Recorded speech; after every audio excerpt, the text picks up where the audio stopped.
Democrats slamming President Trump's meeting with Russian President Vladimir Putin, particularly Trump's words of praise for the Russian leader.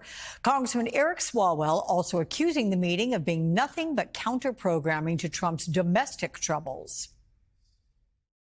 I don't know what this meeting accomplished other than taking the Epstein files and inflation out of the news, but you have meetings like this to achieve objectives. You don't just have meetings like this to gather the gang together. It was embarrassing to watch. It was frankly more embarrassing than the Helsinki conference because he toasted Vladimir Putin as if he was receiving a lifetime achievement award. A total nothing burger, a waste of time. Jeff Mason and Eva Dalder are back with me, along with Michael Hardaway, former communications director to Congressman Hakeem Jeffries, and Brendan Buck, MSNBC political analyst and former press secretary to former House Speaker John Boehner. So welcome all.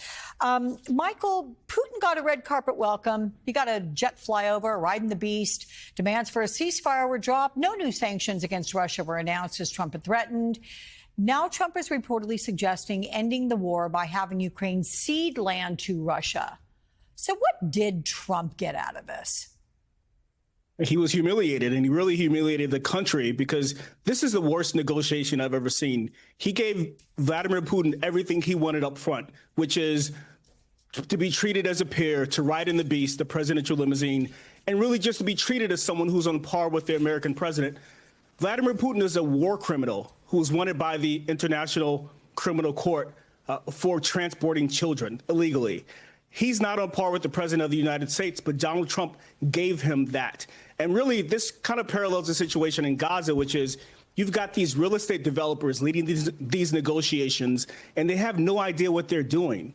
The American taxpayer has spent nearly $200 billion on this war, and we've gotten nothing out of it. That is the real issue. Our allies should be at the table along with Donald Trump. We should have the French and the Germans and the Italians helping lead this conversation. You know, Brendan, Congressman Swalwell also said that Trump demonstrated the art of no deal. Trump knew how to be charming, but did he forget the work portion of this summit? And how's his caucus feeling about it? Is this another broken promise, leaving supporters to try to spin it positively? I don't know. I feel like there's a little too much gloating going on that this didn't go well. Look, was Donald Trump incredibly naive about the situation and saying he was going to solve it quickly? Sure. Was it kind of shameful how he obfuscated who was the aggressor here? Of course. But I think we need to appreciate that this is not the first president who has failed to cajole Vladimir Putin. This is obviously a difficult situation. What I'm frankly heartened by is that Donald Trump seems actually committed to getting an outcome here. My big fear was that he was going to become president and follow the rhetoric that he had and just walk away. Now, whatever his motive is, if he wants to win an award or whatever, he very clearly wants an end to this war. And he actually is bringing along Republican voters, which I think is actually quite encouraging. The number of Republicans, there was polling out this week from Pew that said the number of Republicans who think we've been doing too much to help Ukraine has been plummeting. And the number of Republicans who think that we have a stake in this war has been increasing. So I'll take that. This was not a successful event, but I think we need to appreciate that what we have been doing hasn't been working. So I hope that we keep moving towards progress, but I'm glad that he's engaged here. So, Ivo, how does this come off to the rest of the world? Can Trump be trusted to take a hard stance with Putin? And if not, how relevant actually is the U.S. in all of this? Yeah, I think that's the most troubling part about what we saw, because it's very clear that Donald Trump's word is no longer can be trusted. Again, on Air Force One, in his gaggle, he made very clear what he wanted out of this meeting. He wanted a ceasefire. He said, I would not be happy if he didn't get a ceasefire today. And he said there would be severe economic consequences. He walked away from both of those after 2.5 hours of meetings with Vladimir Putin.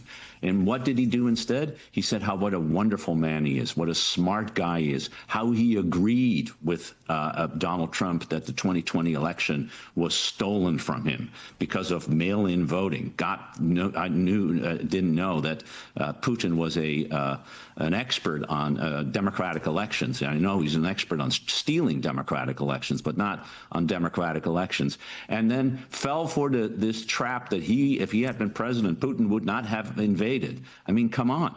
Putin was in the middle of a war against Ukraine, had already annexed Crimea when Donald Trump was president the first time. So, yes, people looking at this say, this is a man who can be played by powerful individuals like Vladimir Putin and Xi Jinping, the person who is next up for that big deal that Donald Trump wants to negotiate on trade and everything else. You know, Jeff, here's how you put exactly what Ivo just said. Here's the quote. Putin showed a mastery of saying things Trump likes to hear, even without giving significant ground. Was Trump welcoming the flattery to the point that he didn't realize the meeting didn't go as he hoped? You know, I don't think President Trump would ever concede that the meeting didn't go as he hoped, other than what was certainly an honest statement when he said there's not a deal until there's a deal. He didn't come out and say there was a deal because there wasn't. But I think he was very pleased by the flattery. I think we are seeing foreign leaders, from the Europeans to President Putin to African leaders who've come to visit, who have gotten the playbook on how to deal with President Trump, and flattery is certainly one of them. One of the things that struck me the most, actually, in terms of the flattery piece, was President Putin giving credence to President Trump's oft-repeated phrase that if he had been president 4 years ago instead of Joe Biden, that this war would never have started. The fact that the leader of Russia, whose country invaded Ukraine under his direction, would suggest that was clearly a rhetorical gift to President Trump, and has no evidence to back it up.